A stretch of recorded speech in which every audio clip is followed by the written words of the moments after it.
Muito bem, então vamos lá. Aqui já botar a tela inteira.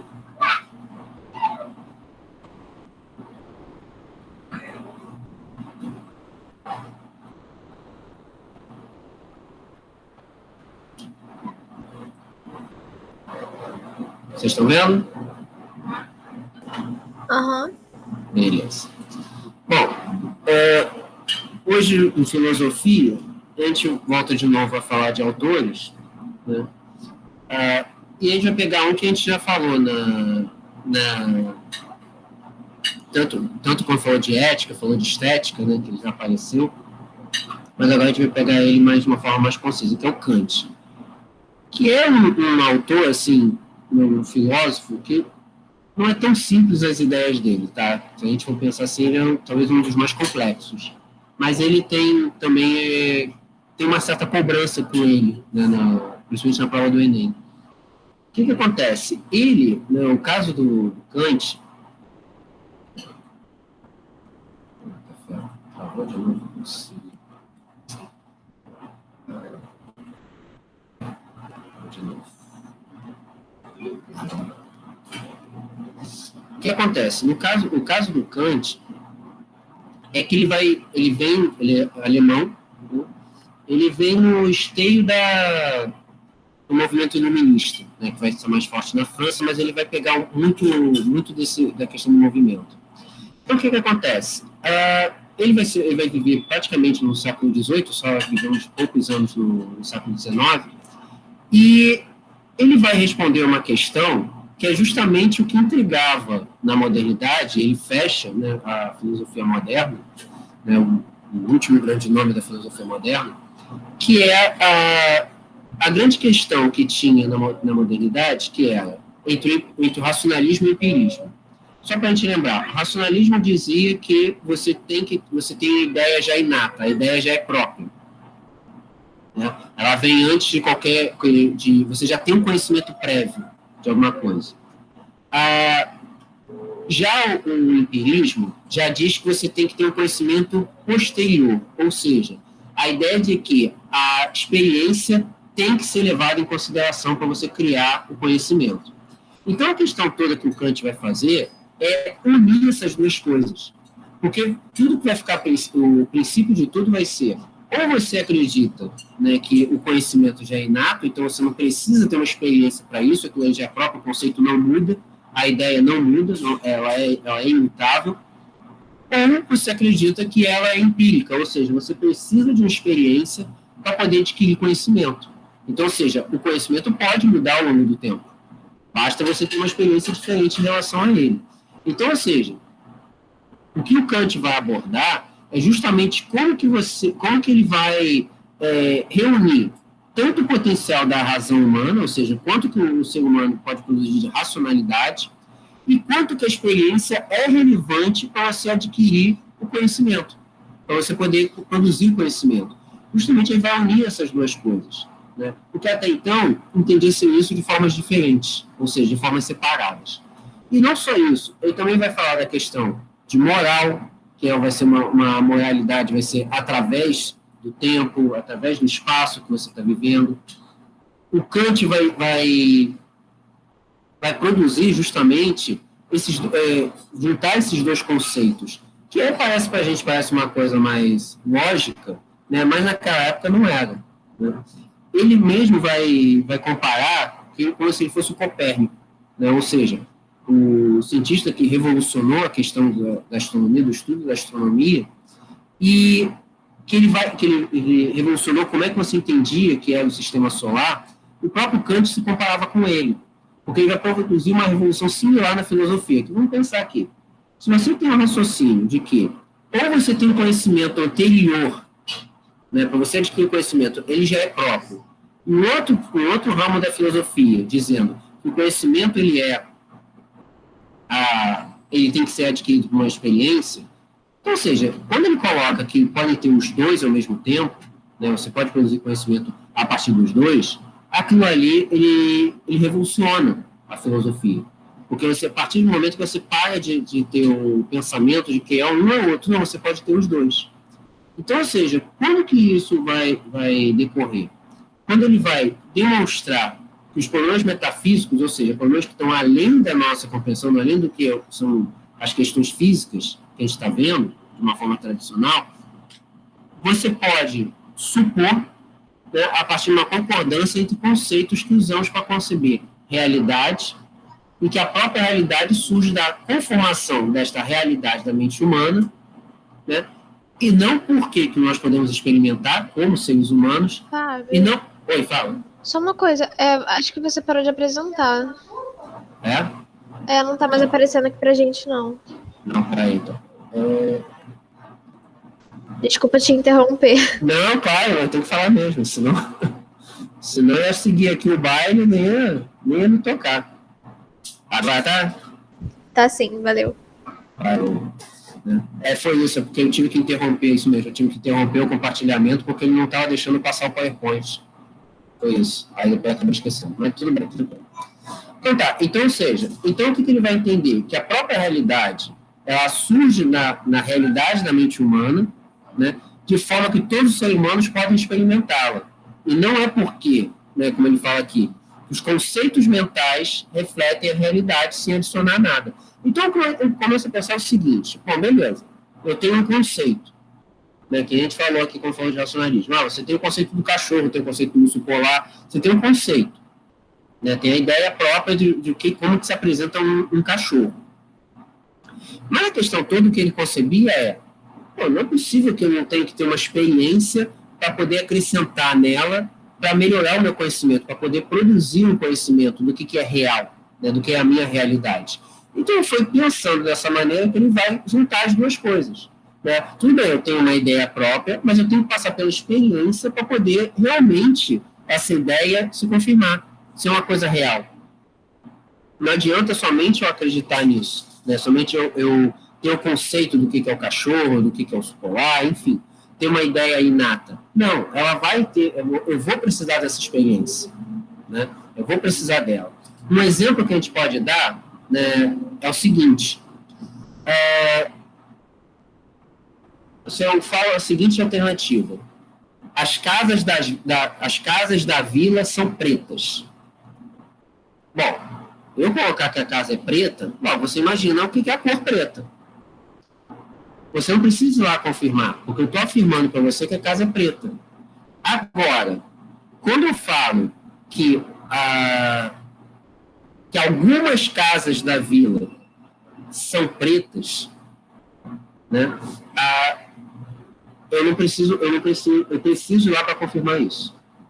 Eu preciso confirmar quais são as casas que são pretas e quais que não são. Então, ou seja, quando eu faço uma afirmação que ela remete a uma coisa já enfática, dizendo, olha, ela é dessa cor, ela é dessa maneira, todos são assim, então eu não preciso ter uma confirmação, eu não preciso lá confirmar, porque eu estou falando que são todas. Agora, quando eu falo que somente algumas têm essa característica, isso quer dizer que eu preciso lá confirmar quais delas, qual é o quantitativo delas para isso. Né? Então, o que acontece? É exatamente dessa maneira que, se eu tenho a ideia inata, e eu falo, todos são assim, eu não preciso confirmar. A coisa não vai mudar. Agora, se eu coloco que alguns são assim, outros não, aí eu preciso da experiência, eu preciso lá confirmar com os meus sentidos, para dizer assim, eu preciso ver e confirmar. Realmente, das 10 casas da vila, 5 são pretas e 5 não. Então, eu preciso confirmar disso. Para isso, eu preciso ter a experiência de ir até lá. Não adianta somente eu ter essa alternativa. Então, ou seja, a ideia toda que ele está criando, que depende da maneira que você coloca. Então, para você criar, né, uma alternativa enfática de tudo é daquela maneira, você não precisa de confirmação. Então, é inato. Se você precisa ter a confirmação, você tem que passar pela experiência, tem que passar por uma coisa mais empírica. Né? Então, ou seja, para ele, a experiência é de extrema importância, mas a mente humana é a condição de possibilidade para qualquer experiência. Então, ou seja, é a mente que nos permite transcender de uma mera atitude passiva em relação à realidade. Ou seja, a gente não vê somente as coisas acontecendo. A mente humana que vai produzir essa realidade, porque a gente está vendo aquilo. Então, ou seja, Você pode ter a ideia já firmada, mas você precisa confirmar essa ideia na prática.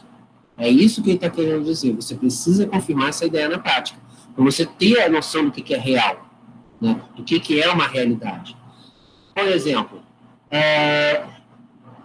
eu estava dando uma aula aqui mais cedo, aí apareceu eu estava falando sobre o Império Bizantino, e apareceu a imagem da Basílica Santa Sofia, que fica em Istambul. Uma foto, assim, né, pequenininha, tá, que estava na coxinha. Bom, eu nunca fui na Turquia, nunca fui em Istambul.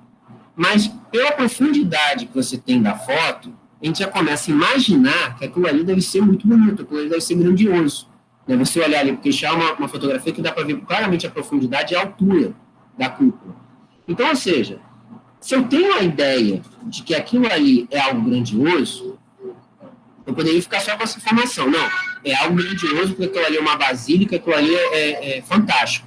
Mas se eu quiser confirmar com a experiência para dizer que aquilo ali é algo grandioso, que aquilo ali é algo realmente bonito, eu tenho que pegar um avião, ir lá em Istambul, ir direto na Basílica de Santa Sofia e olhar aquele ambiente. Né? Para eu ter certeza que aquilo ali realmente transmite essa sensação. Né? É a mesma coisa. Nós aqui moramos no Rio de Janeiro. Temos noção do que é o Pão de Açúcar, o que é a vista do Cristo Redentor, a vista do Pão de Açúcar.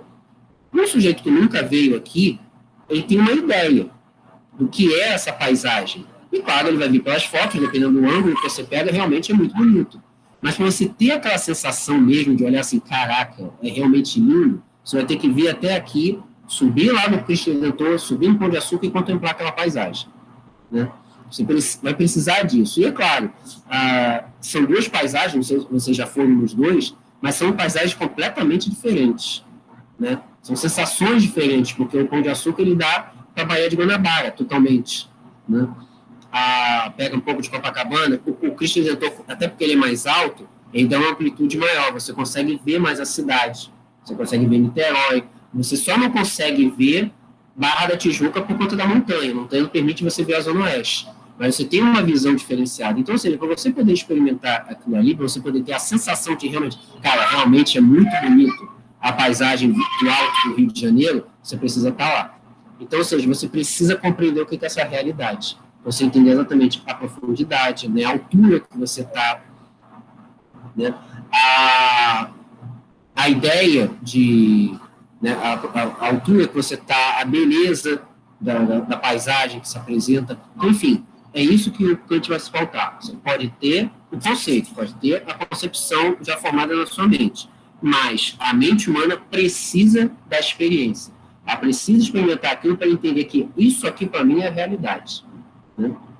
E também, na questão, pegando aí a questão do contexto histórico dele, ele vai ser proibido de escrever sobre religião pelo rei Frederico Guilherme II da Prússia. Né? Por quê? Ele vai ter muita tese polêmica que vai levar a um certo agnosticismo intelectual. O que é uma pessoa agnóstica? É uma pessoa que duvida. Né? É o famoso ver para crer. Ele não é ateu. Não quer dizer que ele duvida da existência de Deus. Ele vai duvidar até que se prove alguma coisa para ele. Um ateu não. Um ateu ele sempre vai colocar uma questão racional, vai abstrair completamente uma questão intuitiva, espiritual, sempre ele vai dar um porém. Né? Tanto que ele vai ser proibido, ele só vai poder publicar escritos sobre a religião depois que o rei morrer. Né? Depois que o rei morrer, que ele vai poder escrever os textos dele sobre a religião, vão poder ser publicados. Até então, ele vai precisar segurar a onda. Bom, então o que acontece aqui? Esse criticismo do Kant, né, ele tem, então, com essa confluência de racionalismo e empirismo, ele também vai juntar com a questão da física do Newton. Né? O que o Newton faz? O Isaac Newton ele vai preparar as leis newtonianas, que vocês já estudaram em física, com certeza. As leis da física que revolucionaram de como você vai entender a ciência naquele momento. Porque a lei de ação e reação, a lei da gravitação universal, tudo isso é revolucionário. Porque você imagina um sujeito vir e falar assim, não, olha só, tem uma força que puxa a gente para baixo, tem uma força que permite que a gente não flutue. Né? Tem uma força que puxa a gente para baixo, então, que ele vai dar de lei da gravitação universal. E depois vai começar os cálculos, né, dizendo que na Lua a gravidade é diferente, em Júpiter é diferente, enfim, depois você vai ampliar aquilo ali, não é uma coisa toda igual. A lei de ação e reação, né? Você socar a parede, você sabe que vai ter uma ação contrária, fazer uma resistência a você. Da mesma forma que você arrastar o seu tênis numa superfície lisa, a gente sabe que ele não vai deslizar com facilidade, a menos que tenha uma condição para isso, né? Um sabão, qualquer coisa do tipo, para poder facilitar. Mas a borracha, a gente sabe que se a gente empurrar, ele vai prender o nosso pé. Ele vai ter uma resistência. Então, ou seja, ele também vai observar essa coisa dessa mudança da ciência, também ele vai começar a empregar nessa ideia do racionalismo e do empirismo, ou seja, você vai precisar, você tem um conceito formado, mas você vai precisar também da experiência. Então, a partir disso, que a gente chama de kantismo, né, ele vai entender o problema do conhecimento da ciência como ela existe, e a partir daí ele vai criar o juízo, que vai ser o juízo analítico e o juízo sintético. O juízo analítico é o seguinte, é um princípio de identidade. Exemplo, o quadrado tem 4 lados e 4 ângulos internos. Ponto. Aquilo ali é geometria básica. A gente sabe disso, o quadrado tem 4 lados, o triângulo tem 3 lados. Né? Aquilo ali é uma identidade que forma. Para você dizer que algo é quadrada, ele tem que ter 4 lados. Para dizer que algo é triangular, ele tem que ter 3 lados. E por aí vai. Né? Então, ou seja, o predicado aponta um atributo contido no sujeito. Então, ou seja, a característica que está ali é a ideia própria, a ideia inata. Para a gente entender o que é uma figura geométrica, a gente entende que se ele tem 4 lados é um quadrado, 3 lados é um triângulo, né? Se tem 5 um pentágono, e por aí vai. Só vai crescendo. Então, ou seja, isso independe da experiência. Eles são universais. A gente não precisa lá comprovar que o quadrado tem 4 lados, já está subentendido. Já está subentendido. Então, ou seja, você não precisa ir lá ter a confirmação. Né? A mesma coisa do aspecto que eu dei para vocês. Todas as casas da vila são pretas. Eu não preciso ir lá confirmar que a casa é preta. Ele já está dizendo, se eu entendo o que é a cor preta, então eu sei que todas as casas vão estar naquela cor. Isso é um conhecimento que ele vai dizer que é a priori. O que é um conhecimento a priori? Um conhecimento que vem antes. É primário, por isso que vem o termo. O contrário dele é um conhecimento a posteriori, ou seja, posteriormente, que vem depois, né? Que vai ser o juízo sintético. Esse, sim, resulta da experiência. E sobrepõe ao sujeito, no predicado, um atributo que não está contido nele. O calor dilata os corpos. Você tem que provar isso. Fábio. Oi, fala.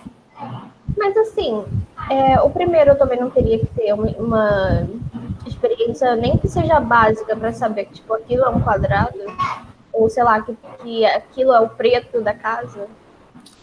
Mas aquilo ali já é uma ideia que já está colocada. Ele já aprendeu o que é a cor preta, ele já aprendeu o que é o quadrado. Tá? A experiência que ele diz aqui, você tem que fazer essa experiência de fato. Né? Sim, então, a comprovação. Isso, a comprovação, exatamente. Entendeu? É um conceito universal. Então, o quadrado é universal, ele tem 4 lados, isso é universal. Não adianta eu chegar para você e falar assim, não, isso aqui é um triângulo, um quadrado, um triângulo. Não, o cara vai falar assim, não, quadrado tem 4 lados, isso é universal, isso não vai mudar. Isso é básico. Né? Agora, o conhecimento a posteriori é o que resulta de experiência. Então, quando eu falo que calor dilata corpos, eu tenho que fazer essa experiência para poder comprovar. E aí que entra essa questão da ciência. Como é que o Newton ele provou a ideia da gravitação universal? Né? A velha história que ele estava sentado no pé de maçã, a maçã caiu na cabeça dele e ele começou a raciocinar. Pô, peraí. Essa maçã caiu por quê? Por que tem uma... Será que tem algo que puxa a gente para baixo, que puxa as coisas para baixo, que não permite a gente flutuar? Ele pensou que é a lei da gravidade. Então, ou seja, ele passou por uma experiência. E o calor para dilatar os corpos é a mesma coisa. E você começa a fazer a experimentação, você vai ter a comprovação, como você mesmo falou, de ter, a partir dessa experiência, dizer assim, não, está comprovado, é isso mesmo que acontece, o calor dilata o corpo. Né? Então, quando você vai produzir uma estrada de ferro, você tem que ter um espaço entre os trilhos, porque o calor vai dilatar e ele vai juntar os dois. Porque se por acaso o calor não dilatasse, eles iam juntar e ia acontecer uma tragédia. Né? Porque se você juntar os trilhos muito novos. É isso que é um erro, por exemplo, que vira e mexe acontece, essas coisas de fake news de WhatsApp, que vira e mexe, alguém coloca lá que a ponte de Niterói está caindo, porque você tem um vão entre as estruturas da ponte. Aí todo mundo fala, meu Deus, aqui vai cair, isso está rachado e tal. Aí sempre aparece alguém, que já conhece a história, principalmente um engenheiro civil, que fala assim, não, olha só, gente, essa estrutura precisa acontecer justamente por isso que ela vai dilatar pelo calor e vai juntar. Ela precisa ter esse espaço, porque se ela ficar muito junta, aí sim ela vai quebrar. Porque ela vai dilatar, ela já está junta uma da outra, ela vai romper, né? E é por isso também que, não sei se vocês já viram imagens da ponte, quando tem uma ventania muito forte, a ponte balança. Ela tem que balançar. Eu já vi uma ventania de claramente ela fazer isso aqui como se você estivesse brincando com estirar lençol na cama. Assim, sabe? Que você ficar brincando, cada um com uma ponta com o lençol fazendo isso. A ponte fazendo isso, como se estivesse balançando, igual minhoca. Né? Mas ela precisa fazer isso, porque se ela não faz isso, se ela ficar extremamente rígida, né, ela pode tombar com a força. Tanto que se fala que, se você estiver na ponte de Niterói e começar uma ventania, começar um vento muito forte, a recomendação é fechar a ponte. Quem estiver ali dentro vai ter que esperar, infelizmente, e vai ter que abrir o vidro do carro, porque se você deixar o vidro do carro fechado, a força do vento vai tocar nele e o carro vai tombar, porque ele está criando uma barreira. É por isso que quando você está na beira da praia, né, o vento é muito mais forte, você não tem resistência. Quem mora na frente da praia enfrenta ventania direto, que aquilo ali é constante. Você não tem nenhuma barreira para enfrentar. Então, ou seja, só que você acaba precisando passar por uma confirmação disso. Então, o calor dilata o corpo, você precisa criar estrutura para no caso de uma ventania, aquela estrutura não tombar, ele precisa passar. Né, vários prédios na beira da praia, principalmente na Praia da Barra, que os prédios são mais novos, né, comparando com prédios de Copacabana, Ipanema, Leblon, eles têm estruturas para você poder passar, o vento poder passar. Ele precisa disso. Né? A minha esposa já morou num prédio de frente para a Praia da Barra, quando tinha uma ventania tão forte, você não conseguia abrir a porta, porque aquilo ali suga. Aquilo ali faz uma pressão tão grande que você não conseguia abrir a porta. Mas é necessário fazer isso, porque se você colocar aquilo ali tão rígido, aquilo ali ele pode romper. Então, por isso que você precisa passar para a experiência. Não adianta só dizer. Você precisa confiar, você precisa passar para essa comprovação. Então, por isso que esse conhecimento a posteriori, ele precisa existir. Por isso que o Kant vai unir as duas coisas. Então, o conhecimento a priori é um conhecimento já prévio, e o conhecimento posteriori é um conhecimento que vem depois. Ou seja, o conhecimento que você precisa confirmar que esse é um atributo que você colocou a ele, né, no caso, como ele fala, um predicado que colocou ao sujeito, que você precisa confirmar, porque ele pode ser incerto. Né? Porque a experiência que eu posso viver pode não ser a mesma experiência do outro. O outro pode dizer assim, tá exagerando, não é tanto vento assim. Né? A porta abre sim, se você tiver um jeito, mas aí você precisa passar pela experiência. Né? Você precisa passar por isso, senão não adianta. Então, ou seja, o juízo da ciência deve ser ao mesmo tempo a priori, eu falei que é universal e necessário, e sintético objetivo, ou seja, ele tem que ser posterior, fundado nessa experiência. Então, é por isso que analítico, ele fala, você analisa, né? Você tem uma análise já. O sintético é algo que você vai criar aquilo ali.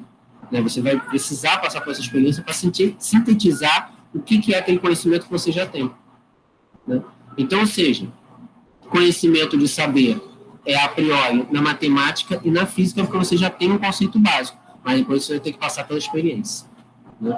Então, ou seja, ele é admissível, né, na matemática porque ela fundamenta no espaço e no tempo. Né? Ela tem intuição, que é esse um dos pontos também que o Kant fala, que ele reforça a questão da intuição. O que é intuição? É a ideia que vem do nada. Eu estou intuindo que eu tenho que tomar caminho A e não caminho B. É uma intuição. Né, que você sente, até o pessoal fala que esse é o sexto sentido. Né? É a intuição que você tem. Né, quando você está desvendando alguma coisa, algum problema, né, o investigador está tentando desvendar um crime, ele já começa a pensar assim, cara, tem alguma coisa aqui que não está chegando bem, então ele vai para um outro caminho até chegar à resolução do problema. Né? Ele tem uma intuição naquilo ali, todos nós temos intuição. Né? Então, ou seja, o que ele fala é essa intuição pura, não é formado por objeto. Então, por isso que o espaço é a priori, né, quando ele fala que a matemática é fundamentada no espaço e no tempo, o espaço é a priori porque ele não deriva de experiência. Ele é uma condição de possibilidade. Se ele já tem um espaço para acontecer, se o espaço matemático já tem uma possibilidade de acontecer, você não precisa experimentar ele. 2 mais 2 vai dar 4. Né? Então, ou seja, quando ele fala aqui, podemos pensar o espaço sem coisas, mas não coisas sem espaço. Né? Então, o espaço precisa já existir. Previamente, ele já existe. Né? Ele já é essa intuição. Ele não é conceito. Ele já é intuitivo. Né? Você não intui o objeto de um conceito. Ou seja, você já não intui uma pedra, um cavalo, um carro. Né? O espaço não. O espaço já é intuitivo. Você já intui qual espaço que você vai usar para poder fazer aquele tipo de coisa. Né? Vai escrever no caderno, vai montar uma casa, enfim, você já intui aquilo ali, você já tem um espaço próprio para aquilo. Né? Então, ou seja, ele só há um espaço, ou seja, já existe o nada. O nada é o espaço. Então, quando alguém fala assim, você está pensando em alguma coisa? Eu estou pensando em nada. Não, você está pensando em alguma coisa. Né? Não existe você não pensar em nada. Né? Você está pensando em alguma coisa. É esse espaço. Agora, é um espaço totalmente em branco, um espaço totalmente preto, não sabe, mas é um espaço. Ele já existe. Então, o nada já representa esse espaço. Então, ou seja, quando você transcende essa ideia de espaço, ele determina condições subjetivas ou transcendentais da objetividade. Ou seja, se o conhecimento é relação ao relacionamento, ele não pode conhecer as coisas em si, mas é que para que ela vai servir, para quem ela vai servir. Né? Então, por isso que ele coloca, o Kant coloca que a geometria pura, quando ela é aplicada, ela coincide com a experiência, porque o espaço é uma forma de sensibilidade externa. E o tempo também, porque ele concebe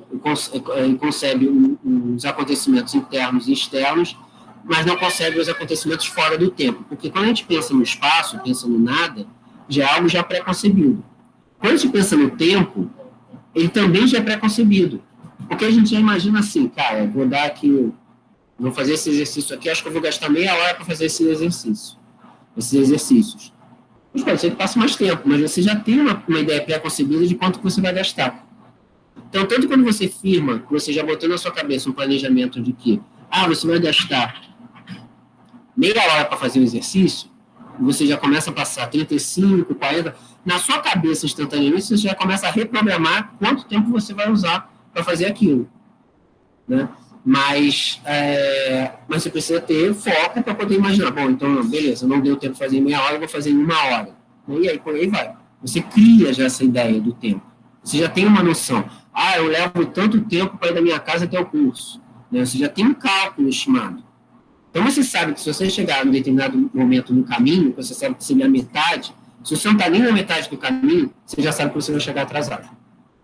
Você já sabe, você já tem um conceito já firmado do que vai ser o atraso, se você vai chegar adiantado, né? Se está muito tempo, está muito demorado, alguma coisa está sendo falada, está muito demorada. Então, ou seja, a ideia toda que está aqui, né, a ideia toda que tem, que nós todos já temos um conceito uma ideia já pré-concebida, do que é o espaço, do que é o tempo. Então, quando ele fala aqui que o juízo sintético, na aritmética, que ele fala as operações, a soma, subtração, multiplicação, divisão, né, já são pressupostas. Né? A gente já pressupõe o que a gente usa de soma, de subtração, a gente já sabe o que é somar, a gente já sabe o que é subtrair. Né? A gente tem essa dificuldade quando a gente está lá no primário, né? Quando a gente está lá no ensino fundamental. Então, ou seja, você só começa a ser aprovado justamente em matemática, justamente quando você já domina essas operações. Isso é o básico, a mesma coisa é aprender a ler e escrever. Você só passa de ano, né, só passa por outra série, quando você já é uma coisa conceitual de que, cara, ele já sabe o que é ler, já sabe o que é uma leitura, já sabe o que é escrever. Ele vai sair o expert na leitura, com vocabulário rico, né? Não, mas ele já vai saber o básico do básico, a mesma coisa, soma, subtração, multiplicação e divisão. Você vai saber o básico do básico. Você precisa disso, né? Para você poder entender os conceitos mais básicos para sobreviver no mundo. Né? Você entender, você ler, você escrever, você saber fazer conta, né? Isso aí é importantíssimo. Né? Então, ou seja, isso depende, então. A questão matemática, então, você tem o espaço, tem o tempo, e eles são pré-concebidos. Né? Então, ou seja, esse idealismo que ele vai ter, que transcende, né, que é transcendental, ele vai construir algo que é complexo, né, que são teias de conceito para explicar que nem o empirismo estava certo, nem o racionalismo explicava o conhecimento humano. Então, a partir do momento que ele vai criar esse idealismo, ele vai falar assim, quem está certo, o racionalismo ou o empirismo? Os dois, e nenhum dos dois. Então, ou seja, para ele, conhecimento é objetivo na base da percepção da coisa em si, que é o objeto. Né? Então, ou seja, você vai olhar aquele objeto e você vai entender o que é essa coisa em si, que é a ideia que você tem firmada e a experiência de estar vivenciando aquele objeto. Então, por isso que coloca que a matemática é um conjunto de leis a priori que coincide com a experiência que a tornam conhecível, ou seja, tornam uma coisa conhecida. Então, ou seja, a matemática a gente já sabe o que é soma, o que é multiplicação, o que é divisão, o que é subtração, mas a gente precisa passar pela experiência para colocá-la em prática. Porque a gente, evidentemente, a gente não vai lembrar disso. Mas quando a gente tinha lá nossos 5, 6 anos de idade, que a gente estava na escola, que a professora, né, ensinava para a gente, vamos entender aqui o que é soma. Né, eu tenho 5 maçãs, ganhei mais 2, quantas eu fico? E aí ele entender que é 5, que é 2, que você somando aquilo ali, você vai dar 7. Você precisa passar pela experiência, você precisa ficar algo plausível. Não adianta só falar que aquilo ali é a soma. Você precisa passar pela experiência. Você precisa entender que quando você tira alguma coisa, é algo que é menor. Quando você multiplica, é diferente. A divisão é diferente da soma, é diferente da multiplicação. Eles são parecidos, mas eles têm diferenças. Né? Então, por isso que é aquela coisa de, vai aprender a fazer a tabuada. Vai aprender a tabuada de 7, tabuada de 9. Né? Aquela coisa que você poder aprender para entender exatamente que é diferente da soma e da subtração, que seriam, em teoria, as operações matemáticas mais fáceis, né? Que é a soma e a subtração. A multiplicação e a divisão já começaria a ficar um pouquinho mais complexo, claro, para a nossa faixa de idade. Né? Então, ou seja, a ideia toda aqui, tem um conjunto de leis matemáticas, você precisa ter a experiência para tornar esse conhecimento dela. Tá? Então, aí ele vai publicar a obra mais conhecida dele, que é a Crítica da Razão Pura. Ou seja, ele vai fundamentar o conhecimento humano, vai fixar o que são os limites. Tá bem? Não fui eu que acabou a luz daqui de casa e caiu. Tá bom, beleza. Vou voltar aqui. Eu vi o mesmo barulho que eu vi em volta.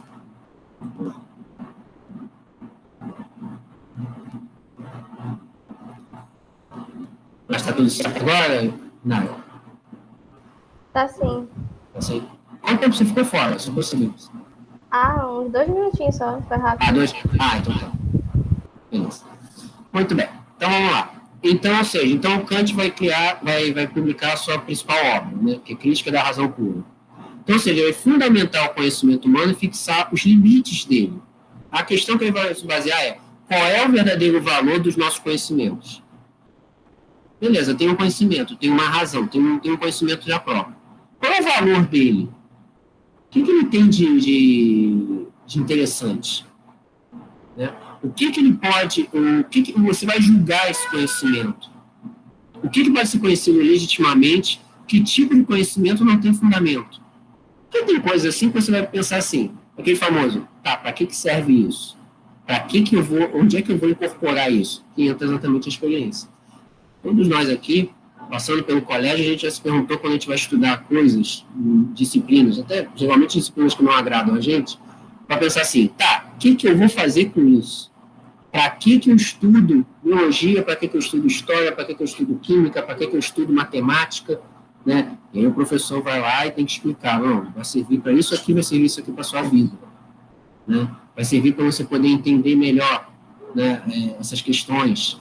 Né? Quando você fala de reprodução humana, para você poder entender o seu corpo, como é que funciona. Né? Então, ou seja, são essas questões que passam. Né? Você entender a história, que é entender exatamente o passado, para você poder compreender o presente. né? Coisas que acontecem no seu dia a dia são importantes, a geografia também, nesse sentido. Então, ou seja, a ideia é realmente que ele dá esse valor, né? Você vai criar esse conhecimento legítimo. Né? O que é o conhecimento que não tem fundamento? É entender o que vale a pena a gente conhecer, né? O que vale a pena nesse sentido. Então, ou seja, o Kant vai condenar empiristas, ou seja, vai discordar dos empiristas, porque tudo que conhecemos vem dos sentidos, e também não vai concordar com os racionalistas, porque ele vai entender que é errado julgar tudo que pensamos que vem de nós. Então, ou seja, se eu tenho uma ideia inata, é como se não tem mais o que discutir, a ideia é imutável. Então, está errado você julgar que tudo que está vindo de mim, eu estou com a razão, pronto. Né? Por isso que eles são os racionalistas. Né? Eu tenho razão nisso, ponto final. Os empiristas dizendo que tudo vem dos sentidos. Então, ou seja, vai dizer assim, não deve ser assim, o conhecimento tem que constar de juízos universais, evidente, da mesma maneira que tem que ter a experiência sensível. Não adianta você separar as duas coisas. O Kant, por esse pensamento, vai ser uma revolução na filosofia, porque a partir daí os filósofos que vêm dele vão seguir essa lógica. Você precisa ter o conhecimento prévio, evidentemente, mas você também precisa ter a experiência. Se você não tiver experiência, não adianta. Você precisa passar pelas duas coisas. Você pode dizer várias maneiras. Por quê? A experiência de um vai ser diferente do outro. Sabe aquele ditado que fala, né? Faço o que eu digo, mas não faço o que eu faço. Você tem ideia já pronta.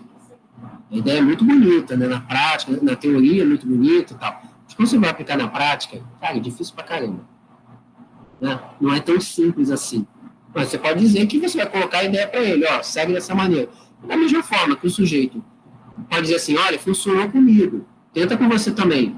Claro que o sujeito também pode tentar, mas pode ser que para ele não funcione.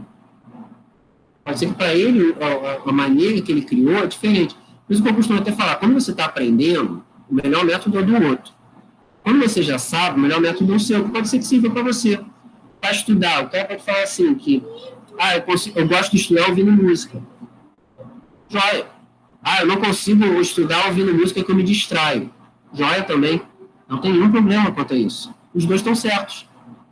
Não tem uma condição, tá tudo bem. Entendeu? Porque cada um vai seguir exatamente como que ele vai entender que vai ser a melhor prática do estudo. Mas é evidente, quando ele vai começar a aprender, ele vai seguir a ideia de alguém. Que vai partir de um pressuposto. Mas depois que ele vai aprendendo aquilo, ele já tem a experiência necessária, ele vai criar sua própria metodologia. Eu vou ler, eu vou estudar aqui 8 horas por dia, vou transcrever todas as aulas, vou fazer exercício pra caramba. É contigo.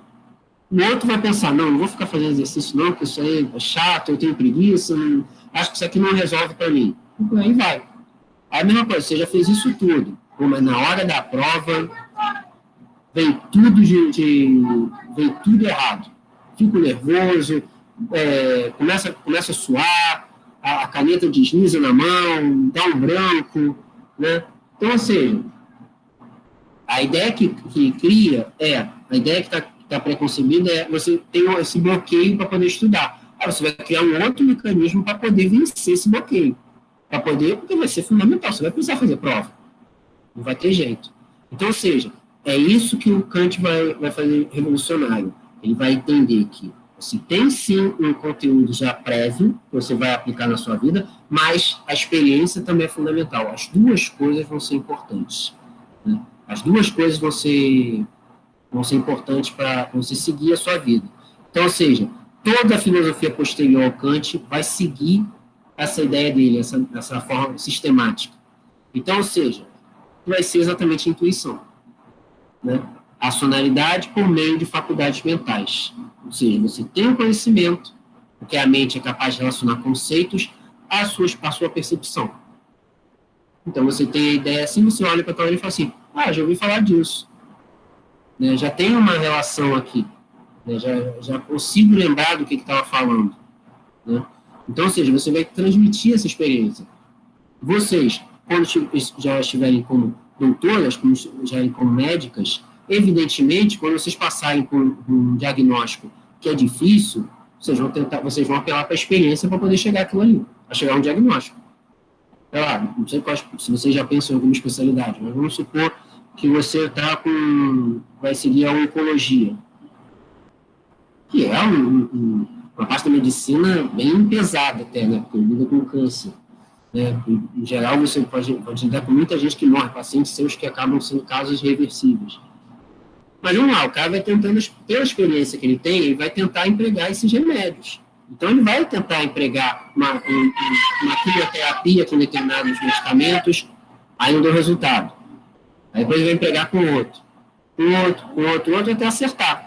Mas ele já tem o conhecimento prévio que aquele medicamento pode servir. Ele já tem uma experiência anterior que vai dizer que a gente pode tentar uma outra coisa. Ele pode tentar até que, claro, ele pode chegar em um determinado momento e falar assim, já foi tudo, já não tem mais o que fazer. Né? E aí vai até comunicar isso com o paciente. Então, seja, são maneiras, a experiência é fundamental para a vida, mas o conceito também é. Porque se você já não tiver um conceito de que aquele medicamento pode servir no tratamento de câncer, né, não adianta de nada, você vai ter esse conhecimento prévio, mas você vai precisar passar pelas experiências para poder aplicá-los. Né? Então, ou seja, esse conceito transcendental que ele fala, ele é pessoal e psicológico, né, que mexe com a questão da cabeça. Né? Então, por isso que vem a questão moral do Kant. Ou seja, a teoria metafísica dos costumes, como ele vai chamar, é baseada no que ele chama de imperativo categórico. Ou seja, se desfaz qualquer relativismo moral para tentar empregar uma lei moral universal. Quando a gente estava falando de ética, o Kant apareceu, é justamente dessa forma. Ele vai tentar fazer de todas as maneiras, empregando forças, para descobrir uma lei moral universal. Para você descobrir o que tem no conteúdo da moralidade naquela sociedade, você vai fazer de uma tal maneira que aquilo ali vai ser entendido como algo universal. Né? Algo que todos vão ter que seguir. Né? Sob penalidade de ser punido. Né? Então, o que acontece? No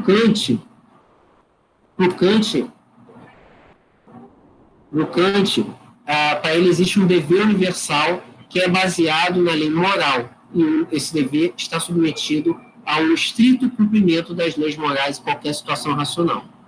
Então, ou seja, o ser humano, ou qualquer outro ser racional, deve cumprir aquilo que é estabelecido pela lei moral. Então, ou seja, se você tem uma questão moral já criada, você tem que obedecer. Isso vai variando de sociedade para sociedade. Né?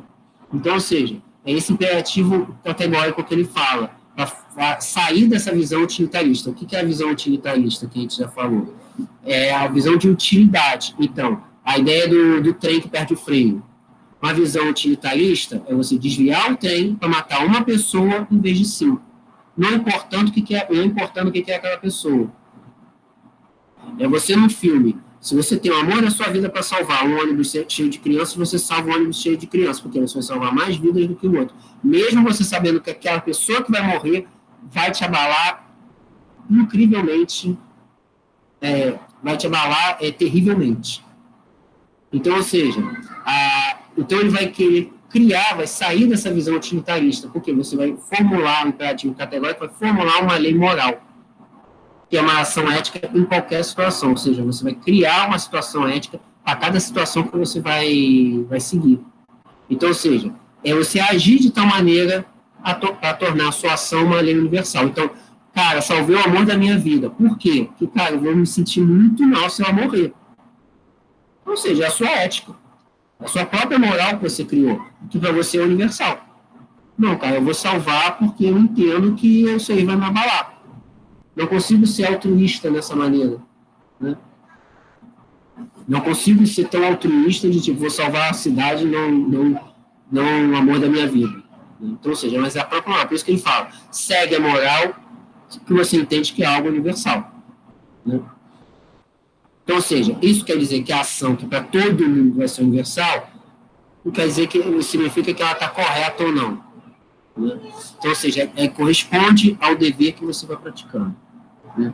Então, por isso que ele fala, age de tal modo a utilizar a natureza e as pessoas, né?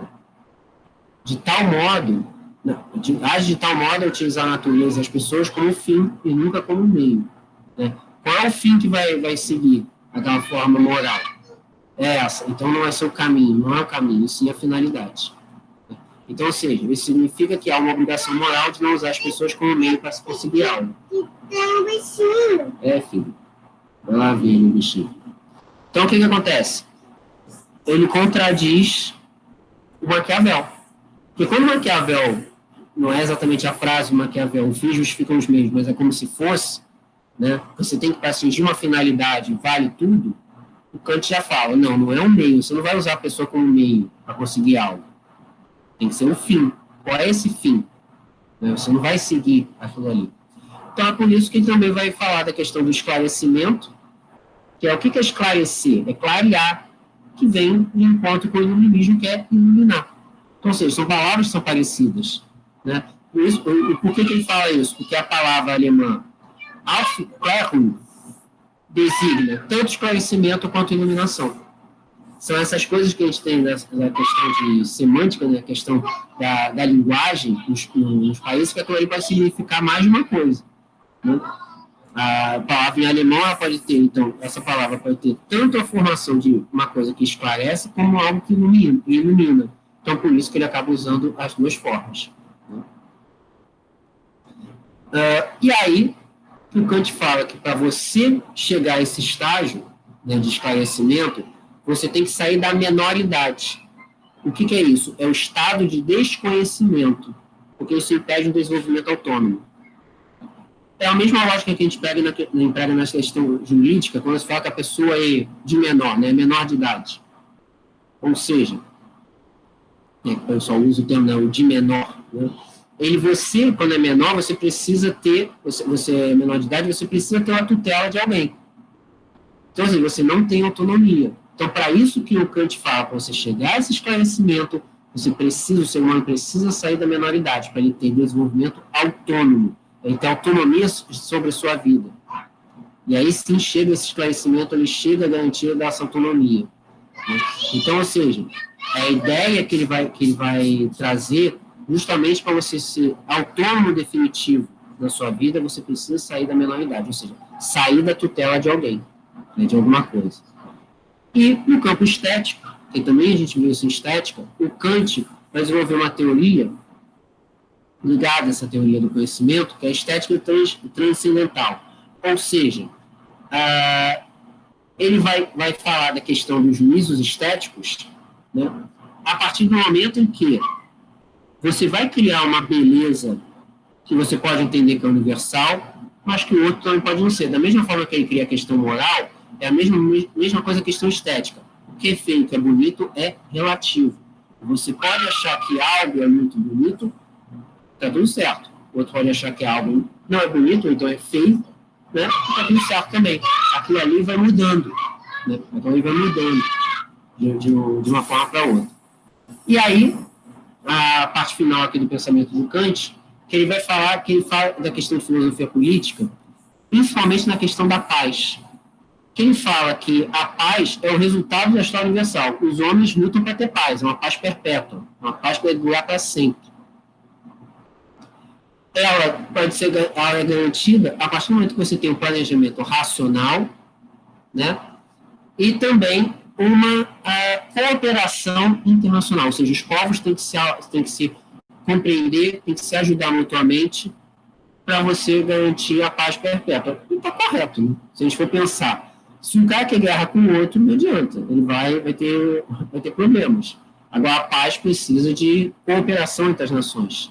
Né? Então, por isso que ele vai defender um Estado baseado na lei, ou sob a lei, em um governo republicano. Só que ele não quer uma democracia direta, porque ele entende que isso poderia pôr em risco a liberdade individual. Ele vai comparar a democracia com o despotismo. Por quê? Porque você estabelece um poder executivo em que o governante ele vai governar para todos, só que ele vai governar mediante uma maioria. Então, perceba aqui que é bem complexo a ideia que ele coloca de política, porque ele é a favor de uma questão republicana, ele é a questão de você impor a lei, só que ele é contrário à democracia direta, porque ele entende que a democracia seria uma ditadura da maioria. né? Se você tem 10 pessoas, 6 aprovam alguma coisa, beleza, os outros 4 que se danem. Ele entende dessa maneira. É complicado, né? Ou seja, a ideia, ele critica dizendo que a democracia é a ideia que todos governam. Que vai ter alguém que não vai estar contente com o governante, né? Ele está certo? Tá. Mas e aí? O que a gente faz nesse sentido? Né? Porque ele entende que os estados têm que se cooperar mutuamente para atingir essa paz. E isso, claro, fica num mundo muito fantasioso, né? Então, ou seja, por isso que ele estava propondo um governo misto, que você tivesse democracia, tivesse aristocracia e tivesse monarquia, para evitar justamente uma anarquia ou uma tirania, né?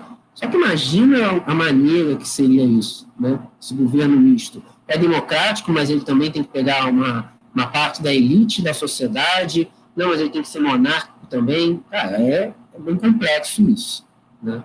Não sei se isso na prática isso existiria, né?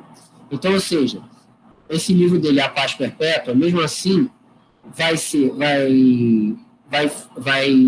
influenciar diretamente a criação das Nações Unidas, 150 anos depois que foi publicado.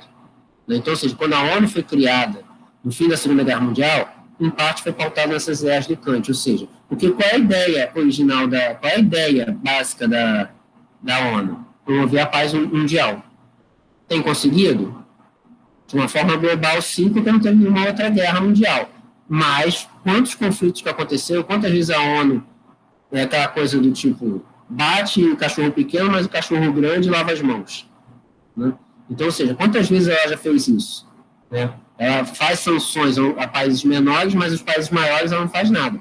Foi o caso, por exemplo, em 2003, quando os Estados Unidos falaram que o Iraque tinha armas de destruição em massa, o presidente na época, o George W. Bush, dizendo que a gente tem que atacar o Iraque, porque o Iraque vai atacar a gente, nada era aprovado, a agência nuclear da ONU falava que não tinha nenhuma arma nuclear no Iraque, dava garantia, os Estados Unidos foi lá, contrariou, só o Reino Unido ficou a favor deles, o restante do Conselho de Segurança, França, Rússia e China, falaram para não fazer isso, a Alemanha falou para não atacar o Iraque, porque não tinha nenhuma prova, ele foi lá, atacou o Iraque, tirou Saddam Hussein do poder, entregou para o tribunal iraquiano, 3 anos depois Saddam Hussein foi executado, e eles impuseram lá o regime que eles quiseram.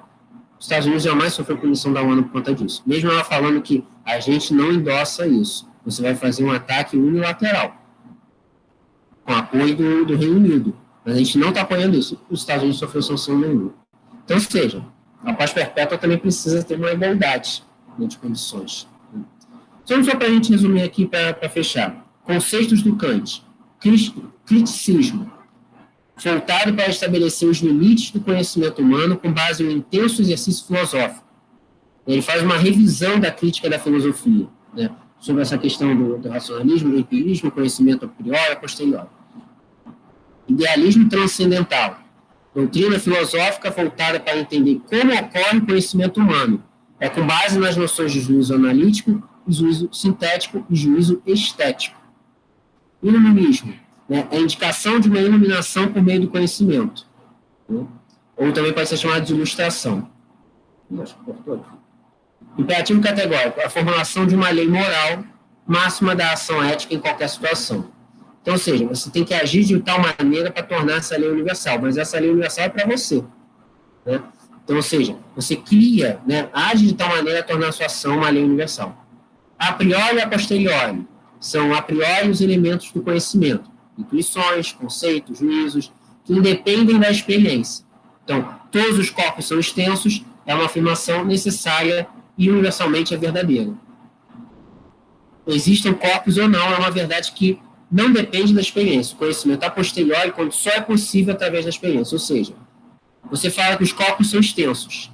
Beleza, um conhecimento a priori. Um conhecimento a posteriori vai ser você confirmar que esse corpo é extenso. Tem qual a extensão que ele pode seguir. E aí pega o que a gente falou aqui no idealismo transcendental, isso que eu acabei pulando ele rápido, que é o que são juízos analítico, sintético e estético. O analítico é quando o predicado repete o conteúdo formal do sujeito. O corpo é uma substância extensa. Ou seja, ele é incapaz de progredir a ciência porque ele não é um juízo científico. Ele é analítico, ele apenas analisa aquilo ali. Todo juízo implicando contradição é errôneo, mas a ausência de contradição não basta para que o juízo seja verdadeiro. Então, ou seja, você tem que ter uma ideia já clara. Você vai analisar aquilo ali vai ser a ideia clara. Por isso é um juízo analítico. O juízo sintético é quando o predicado é estranho ao conteúdo do sujeito. Exemplo, todo ser é inteligível. Bom, você precisa confirmar isso, para saber se todo ser tem inteligência. Se a pedra tem inteligência, se a planta tem inteligência, se a formiga tem inteligência, você precisa confirmar aquilo ali. Né? Não é um fato especial de inteligência, não é necessariamente exigida pela noção de ser. Não é apenas você existe, você precisa confirmar aquilo ali. Né? Então, ou seja, ele vai avançar a ciência. E o juízo estético é para ter uma investigação crítica a respeito do que é belo. Então, por isso, você tem que estar orientado pelo poder de julgar. Você julga o que é bonito, você julga o que é feio. Né? Isso gera especulação, isso gera uma praticidade. Então, ou seja, essa universalidade do juízo estético, ele envolve o exercício de persuasão, de convencimento do outro para dizer o que é bonito e o que é feio. Né? Para isso, você quer transformar esse valor em algo universal. O sujeito tem em comum um princípio de avaliação moral livre para determinar a avaliação estética. Então, ou seja, você tem um padrão de beleza, você quer passar aquilo ali, esse padrão de beleza, como algo universal. Mesmo que o outro ache que não é bonito. E aí, fechar para valer aqui com as frases, né, do Kant. Você é livre no momento em que não busca fora de si, mesmo alguém para resolver os seus problemas. Ou seja, a ideia que ele está passando aqui é que para você resolver o seu problema, depende de você. Não adianta você querer buscar fora de si para que alguém resolva. O problema está em você. Então, você passar de terapia em terapia, você tem um problema, querer culpar o outro, né, que é algo que é irresistível, né, você acusar o outro pelos problemas que acontecem na sua vida e a gente não enxergar em nós mesmos com problemas. Né? Então, ou seja, isso que ele está querendo dizer. Então, você só vai ser livre quando você buscar o problema em você, que a força de vontade está em você, e não ficar contando que o outro vai resolver isso na sua vida. O sábio pode mudar de opinião, o ignorante nunca. Por que o sábio pode mudar de opinião? Porque ele entende que a opinião pode ser mutável. Você pode mudar de acordo com o conhecimento que você recebe. O ignorante não muda nunca. Por que ele não muda nunca? Porque ele ignora o fato. Ele ignora, ele acredita naquilo ali e ele não nega. Ele acredita naquilo ali piamente. Então, ele é ignorante, ele ignora a informação. Então, é assim. Não quero saber. Entendeu? Por quê? Aquilo ali corrobora com a ideia de vida dele. O que ele entende como vida. Então, ali, por isso que fake news bate muito em quem reverbera aquela informação. Se ele quer realmente comprovar que ele está certo, ele vai acreditar naquela fake news. Não importa o que vai acontecer, ele vai acreditar naquilo. Agora, se ele é sábio, se ele tem uma prudência, ele vai analisar a função, ele pode mudar de opinião. Ele pode confirmar claramente aquilo. Quando ele vê que passou por uma experiência que foi errada, ele vai mudar de opinião. O ignorante não. Ele vai continuar na sombra, ele vai continuar na ignorância. Não se ensina filosofia, ensina-se a filosofar. Ou seja, você não ensina apenas... Então, a gente pode trocar isso aqui com... Você não dá só a vara de pescar. Né? Você não dá só o peixe. Você ensina a pescar. Ou seja, você não ensina apenas a filosofia plena. Platão pensou assim, Kant pensou assado. Você tem o Nietzsche, você tem o Descartes. Não, você vai ensinar a filosofar a partir do conhecimento que eles estão passando. Você entender o que é a sua vida, você questionar mecanismos que você usa para a sua vida. Por que eu me comporto dessa maneira? Por que tal fulano me incomoda tanto o comportamento dele? Que é muita coisa que se emprega muito em psicologia também. Né? Muito do comportamento do que a gente se incomoda com o outro é que aquilo ali também está dentro de nós, só que a gente não externaliza aquilo. E a gente repudia algo que está dentro da gente. Né? Como se entendesse que aquilo ali, a gente inconscientemente interpreta que aquilo ali está dentro de nós, mas a gente quer rejeitar, a gente quer se livrar daquilo. e muitas vezes a gente quer se livrar com raiva, com violência, porque você quer tirar aquilo ali de você. E a última frase: o homem não é nada além daquilo que a educação faz dele.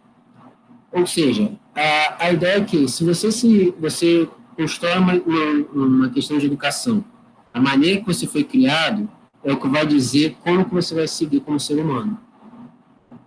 Se você é um ser humano que foi criado no sistema de proteção, de sempre há o outro culpado, você vai se vitimizar sempre.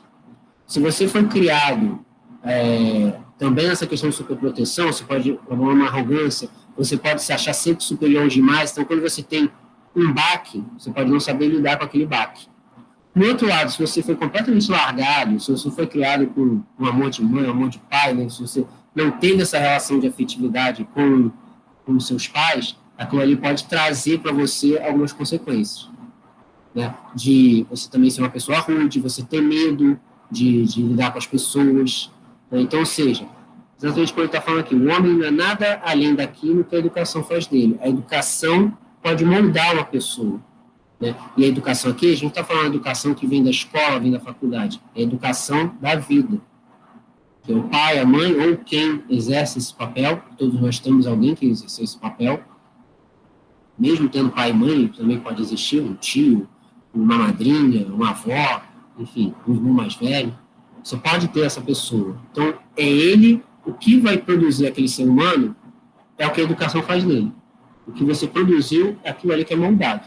Então, é por isso que se fala que quando você é criança, é a fase mais complexa, né, para você moldar alguém. Por que isso? Porque para você moldar a pessoa, quando você tem seus 7 anos, é mais fácil do que você moldar alguém que já tem 30.